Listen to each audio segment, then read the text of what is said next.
Boa tarde. Sejam todos muito bem-vindos. Vamos aguardar aqui alguns minutinhos, mais alguns segundos para o nosso horário de 17 horas.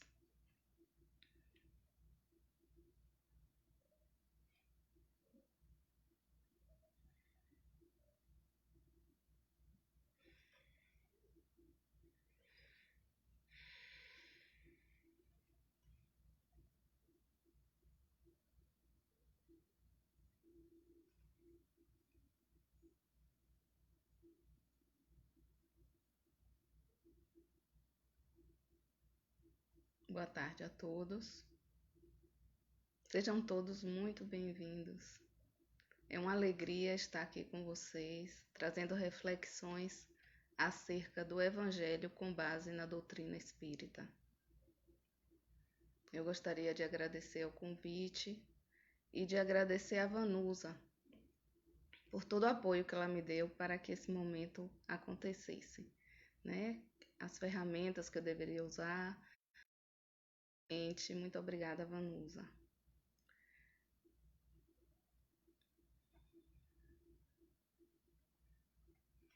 Boa tarde, gente. Boa tarde, vamos aguardar, né? Nossos amigos chegando.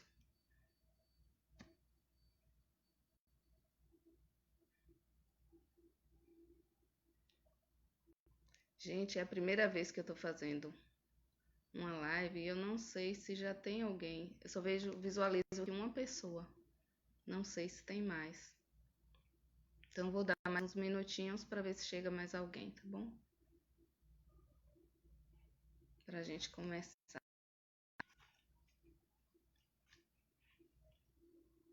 Vamos aguardar um pouquinho que todos cheguem.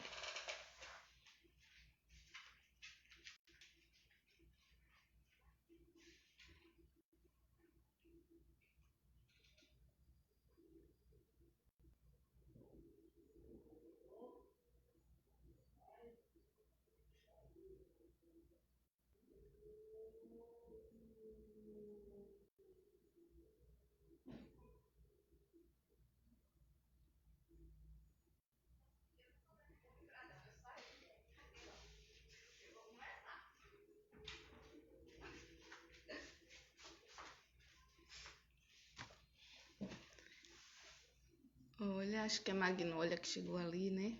É uma fotinha muito pequena, é Mag. Boa tarde, Mag. Bom ter você aqui. Estamos aguardando. Que eu tava falando aqui que é a primeira vez que eu faço uma live, graças a Vanusa, né? Que me orientou. E eu tô aguardando as pessoas entrarem. Quem mais tá aí? Que eu visualizo duas pessoas, mas eu tô vendo aqui Mag. Quem é a outra?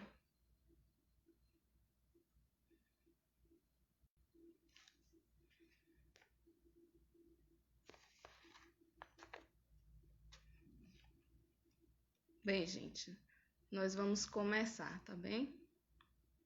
Eu não sei, sinceramente.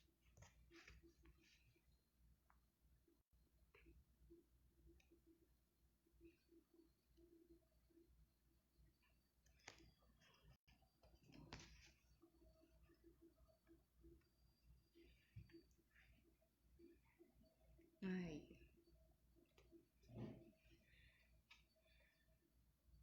Vamos. Vamos aguardar mais um pouquinho nossos amigos chegarem, né? Só mais um minuto, 17h03 agora. Vamos aguardar um pouco.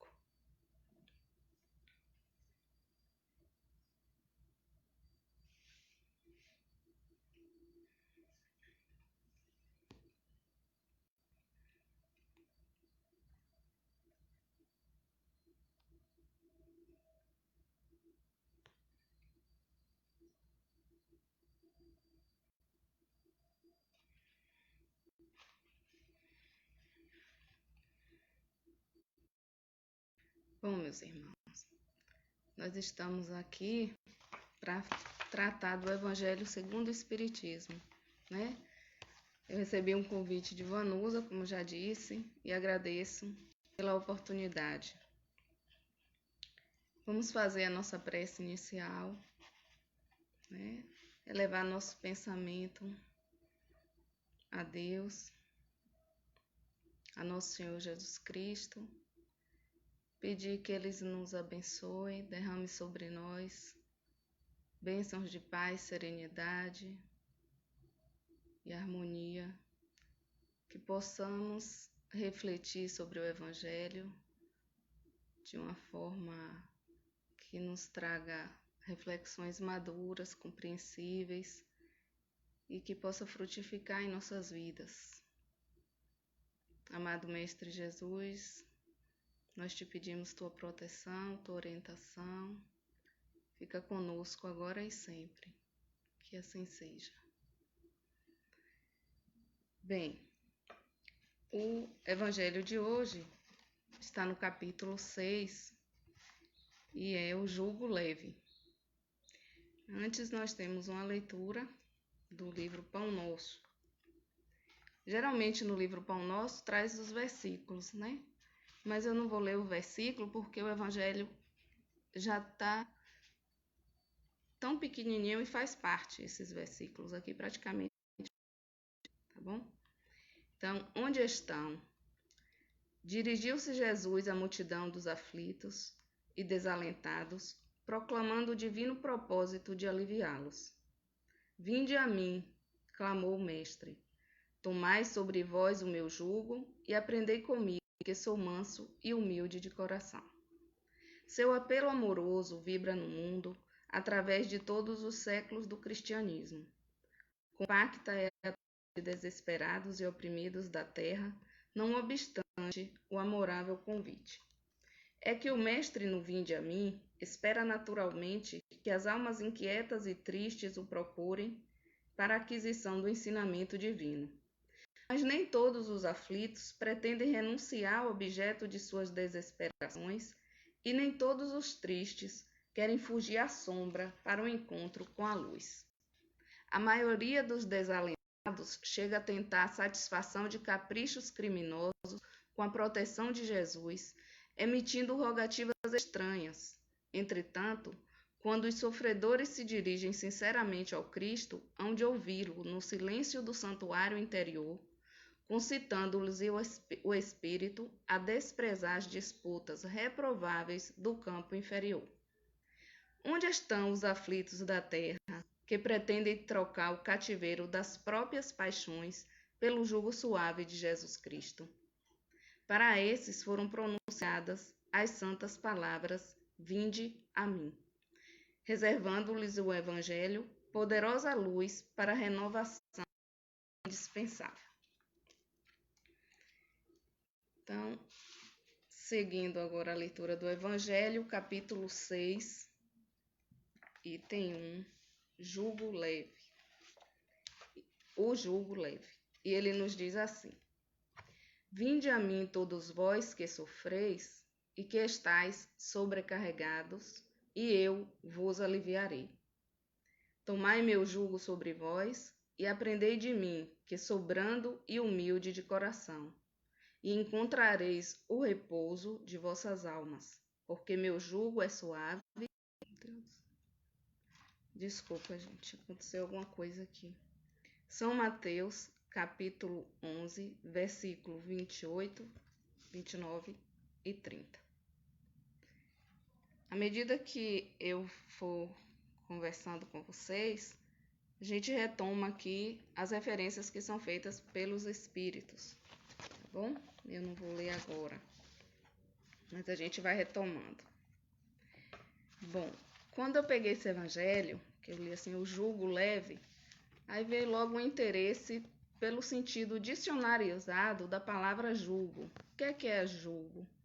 O jugo é uma peça de madeira que é apoiada no pescoço dos animais, de bois, como trouxe o dicionário, para atrelá-los às carroças ou arados. mas também é colocado sobre os ombros de uma pessoa para auxiliá-la no transporte de cargas, que colocaria aqui sobre os ombros e nos dois lados, distribuindo o peso de forma equilibrada, né, ao longo do corpo, dos dois lados do corpo. E quando eu peguei esse sentido dicionarizado, me veio à mente a questão de peso, de fardo, e vieram duas imagens na minha mente. A primeira é de uma mulher com uma lata d'água na cabeça, que em tempos atrás era uma figura bem comum de ser vista, né? Hoje não mais. E a segunda era de um homem carregando um fardo nos ombros, uma saca nos ombros. Então eu pensei, voltando ao Evangelho, percebi que Jesus, no seu convite, não nos libera simplesmente do fardo que trazemos, né? Ele não diz assim, por um passe de mágica, retira o peso dos nossos ombros. Não é isso que acontece. Mas ele nos propõe uma troca. Ele nos diz: tomai meu jugo sobre vós. É como se ele nos dissesse: fulano, toma aqui, deixa essa lata d'água aí que você está carregando. Toma essa outra que eu vou te dar, que essa vai te pesar menos nos ombros. E aí eu imaginei uma pessoa fatigada, exausta, com a longa caminhada pela frente, com aquele fardo, aquela lata d'água, aquela saca nas costas. Como não soaria tal proposta? Mesmo reconhecendo que se tratava de uma troca, algum alívio já seria vantagem, não é? Pensar na possibilidade da redução da carga automaticamente já nos permitiria respirar melhor, né? É como se a gente já visualizasse, né? Percebesse que a musculatura ia poder relaxar, a tensão seria menor. Poderíamos pensar no alívio dos músculos que vinham tão sobrecarregados e cansados, né? Então, qualquer alívio para nós que trazemos um fardo pesado, a pessoa que carrega um pesado fardo, é de vantagem. Acontece que não se tratava de porque a proposta partia do próprio Cristo e não se referia apenas ao alívio do corpo físico, né? Jesus, ele vai muito além das nossas expectativas, porque ele nos vê como um ser integral, né? De uma forma integral. Então, o que ele nos oferece são os recursos para o alívio e a saúde do espírito, né? Recursos para o alívio e a saúde espiritual. E aí eu fiquei pensando, a saúde espiritual, hoje. Eu sei que a OMS só veio considerar a saúde, o bem-estar espiritual, como uma dimensão da saúde, do estado de saúde, a partir de 1998, né? Então, junto com as demais dimensões corporais, psíquicas e sociais. E Jesus, há 2000 anos, nos oferecia a saúde espiritual.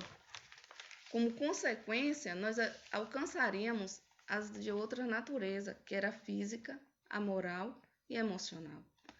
Porque tendo um equilíbrio espiritual, a gente vai conseguir melhorar nossas condições físicas, a nossa condição moral, a nossa condição emocional.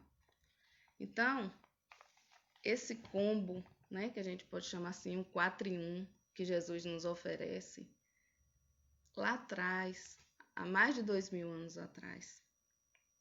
Por quê? Porque Jesus sabe o que vai em cada lata, o que vai em cada saca. Metaforicamente, esses fardos, eles representam aqueles outros que acumulamos para nós mesmos, pela estrada que nós percorremos até aqui. São fardos desta e de outras vidas. Às vezes a gente pensa assim, mas eu procuro tanto ser uma pessoa boa, eu procuro fazer as coisas corretamente, eu sigo o que está no Evangelho ali, me esforço para seguir e me acontecem coisas tão pesadas. Por que que isso acontece? Porque Joana de Ângeles, na obra Jesus e o Evangelho à luz da psicologia profunda, em outras palavras, ela vai nos dizer que o ser humano é a sintetização de suas aspirações e de suas escolhas. Então, tudo que nos acontece está relacionado às nossas opções, às nossas escolhas, não apenas nessa vida, mas em vidas passadas, em vidas que nós não trazemos à lembrança, né? Mas que estão ali gravadas em nosso perispírito e nosso inconsciente e fazem parte de nós enquanto ser integrais, não é? Seres integrais.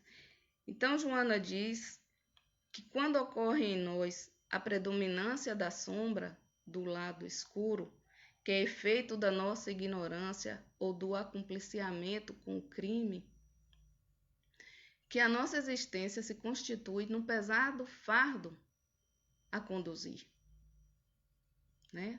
Tudo soma, tudo se encaixa. E aí ela continua dizendo que enquanto não seja diluída esta sombra, para que possamos compreender as responsabilidades e os compromissos que favorecem ao progresso, segundo ela, nós estaremos perdidos na escuridão, impossibilitados de encontrar rumos visíveis. Tudo vai depender da forma como nós encararmos a nossa trajetória, como aceitarmos aquilo que é necessário aceitar e como mudar aquilo que é possível transformar para melhor, né? Então, Emmanuel, na leitura preparatória, ele nos diz assim, que nem todos os aflitos pretendem renunciar ao objeto de suas desesperações e nem todos os tristes querem fugir à sombra para o encontro com a luz. Como isso pode ser possível, né?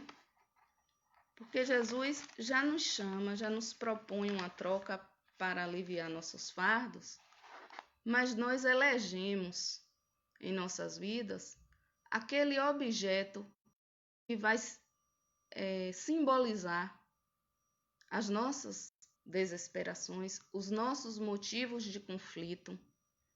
E nem sempre a gente está disposto a dar um passo adiante para nos afastarmos da luz e seguir em direção, nos afastarmos da sombra para seguirmos em direção à luz, como coloca Emmanuel. E por quê? Porque nós somos humanos, nós estamos em evolução, nós somos muito apegados a várias coisas, cada um elege para si o seu objeto de desesperação. Então, diante disso, é preciso compreender que existe uma condição, a assistência que Jesus nos propõe.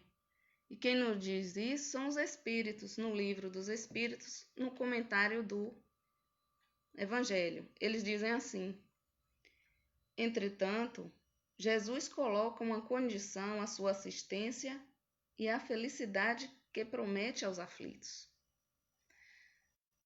Lemos aqui que o jugo, que os fardos, né?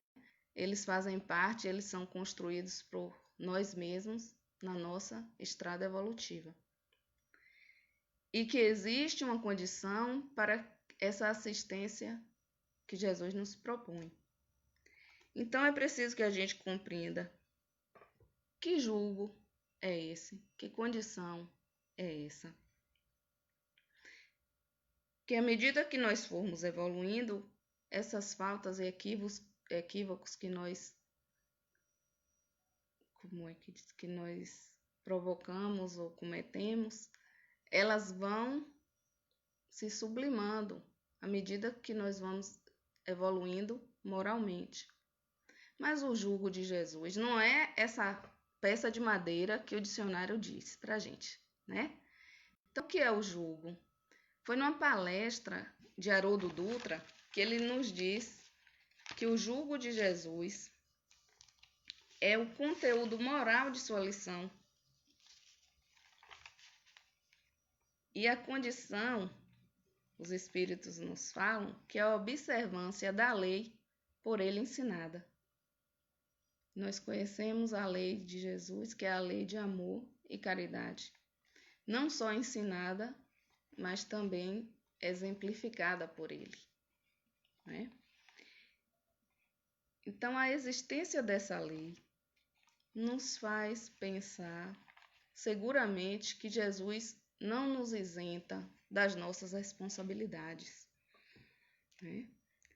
Assim como ele não tira o fardo, mas ele propõe uma troca, quando ele impõe uma condição, ele não está nos isentando das nossas responsabilidades, mas ele está nos oferecendo os recursos. Ele nos motiva e nos impele a fazer o que nos cabe, para fugirmos à sombra e seguirmos ao encontro da luz. Novamente, na mesma obra, Joana de Ângeles vai dizer o seguinte: Jesus, né? Ela diz: ele não se detém à borda do problema, mas identifica, despertando o problematizado para que não reincida no erro, respeitando o livre-arbítrio, o direito de escolha, que é inalienável. Então, quando diz que ele desperta o problematizado para que não reincida no erro, a gente sabe que Jesus perdoa, ele ensina, ele nos desperta para que para não cair na mesma armadilha, né? No mesmo motivo, no mesmo erro. E quando ele perdoa, quando ele cura, ele diz: vá e não peques mais. E o interessante é que diz assim, respeitando o livre-arbítrio, que é o nosso direito inalienável. Nós não podemos cedê-lo, transferi-lo, doá-lo, é nosso. Não adianta, muitas vezes quando a gente está numa situação aflitiva, em dúvida, nós recorremos aos amigos, nós recorremos aos nossos pais para pedir um conselho, para dizer o que é que eu faço, e às vezes a gente segue um conselho que recebe, mas isso não nos isenta da nossa responsabilidade, porque sou eu que estou tomando a atitude. Em última instância, é o meu livre arbítrio quem decide, quem faz a escolha. E na sequência, Jesus diz, quando ele diz: tomai meu jugo sobre vós e aprendei de mim, que sou brando e humilde. Aí Emmanuel, novamente, no livro Pão Nosso, ele vai nos dizer, em outras palavras, que não adianta nós termos a certeza da imortalidade da alma sem o preparo terrestre na direção da vida espiritual. Por quê? Não adianta eu saber que a morte não existe, né? Que nós somos espíritos imortais, se eu não me preparar na direção da vida espiritual. E ele diz o preparo terrestre. Então, nós estamos no lugar certo. Nós estamos na Terra, na nossa escola, momentaneamente. É aqui, é agora. E quando Jesus diz: aprendei de mim, que sou brando e humilde de coração, Emmanuel vai nos dizer que nessa habilitação, nesse preparo, nós não poderíamos dispor de outro guia mais sábio e amoroso do que o Cristo. E nós sabemos que em todas as narrativas Em tudo o que se fala de Jesus, esses adjetivos, docilidade, mansuetude, amável, amigo, vão sempre surgir acompanhando seu nome, como característica da pessoa que é Jesus. E no tocante à humildade, além de tudo que nós já conhecemos e da forma como Jesus age com cada um de nós, tem uma fala de Raul Teixeira que eu acho linda, que ele diz que a humildade é a virtude proativa. É aquela que esclarece, que ilumina, que diz sim ou não, sem faltar com a verdade, sem faltar com o amor. E ele complementa assim: a humildade é a trilha sob a qual o amor se move. É muito bonito. É o próprio Cristo, não é? Que se revela assim para nós. Então, quando a gente compreende o que são os fardos, o jugo e essa chamada de Jesus para ele, nós compreendemos a importância do nosso compromisso e da nossa responsabilidade diante da vida, da nossa própria vida, né? E voltando ao primeiro versículo, Jesus nos diz: Vinde a mim todos vós que sofreis e que estáis sobrecarregados, e eu vos aliviarei. Isso não é uma promessa, né? Isso é uma certeza. É um chamado de amor do próprio Cristo. E aí eu pensei, como é que... Mas antes de falar o que eu pensei, eu vou retomar aqui a leitura preparatória, que Emmanuel diz assim: Onde estão os aflitos da terra que pretendem trocar o cativeiro das próprias jugo suave de Jesus Cristo? E o mestre, no vinde a mim, espera naturalmente que as almas inquietas e tristes o procurem para aquisição do ensinamento divino. E aí eu me perguntei como é que naturalmente, né, que nós vamos procurar Jesus. Como é que eu, uma pessoa cheia de defeitos, cheia de conflitos existenciais, vamos dizer assim, que cada um de nós tem os seus, pecadora, poderia fazer uma investida em direção a Jesus? Como é que eu posso trilhar esse caminho em direção ao encontro do Cristo? E Martins Peralva traz luz a essa questão na sua obra Estudando o Evangelho. Ele vai nos dizer que o Evangelho traça o roteiro para o nosso encontro com Cristo. E complementando esse pensamento dele, Emmanuel, naquela mesma leitura anterior do Pão Nosso, ele diz assim: somente à luz de suas lições sublimes é possível reajustar o caminho, renovar a mente e purificar o coração. Portanto, quando Peralva nos diz que o Evangelho traça o roteiro, ele também nos diz que a semelhança do Cristo, o Evangelho também é o caminho, é a verdade e é a vida. E complementa, em outras palavras, ele diz que é o caminho porque seguindo nós não nos perderíamos na sombra e trilharíamos por rotas luminosas que vão contribuir, né, trilhando pelo Evangelho, para o nosso processo moral e para a nossa evolução espiritual. O Evangelho é verdade,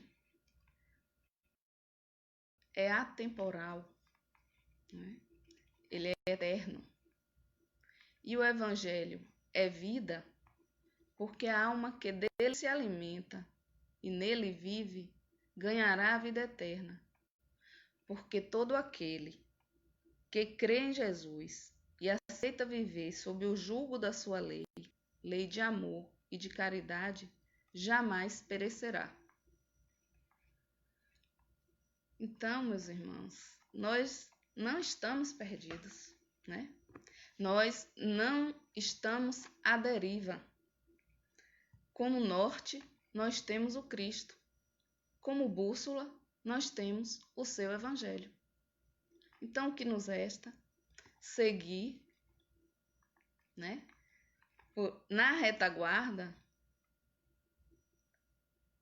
com confiança, revestido de força, de fé e de coragem, porque sempre adiante de nós está a nos aguardar amorosamente Jesus Cristo, né? Então essas foram as reflexões que eu fiz acerca desses 3 versículos que o Evangelho O Jugo Leve nos traz. Eu espero que essa minha leitura possa ter contribuído de alguma forma para o fortalecimento do Evangelho em nós. E eu quero agradecer a vocês, a todos que acompanharam essa live, né? E a todos que venham assisti-la depois, pela companhia dos que aqui estão, pelas vibrações positivas daqueles que sabiam do meu nervosismo para realizar esse momento e pela paciência de todos vocês. E mais uma vez, vamos elevar nosso pensamento a Deus, agradecendo por mais essa oportunidade de reflexão à luz da doutrina espírita, do Evangelho de Nosso Senhor Jesus Cristo. Vamos pedir a Jesus que continue a nos abençoar, a iluminar nossos caminhos, nossas mentes e nossos corações, para que as suas palavras vivificadas no seu Evangelho possam também se frutificar em nós, dar bons frutos, que possamos espalhar também palavras de amor, de caridade, de humildade, que o Evangelho se torne vivo em cada um de nós. Amado Mestre Jesus, fica conosco agora e sempre, que assim seja. E a todos, muita paz, muito obrigada.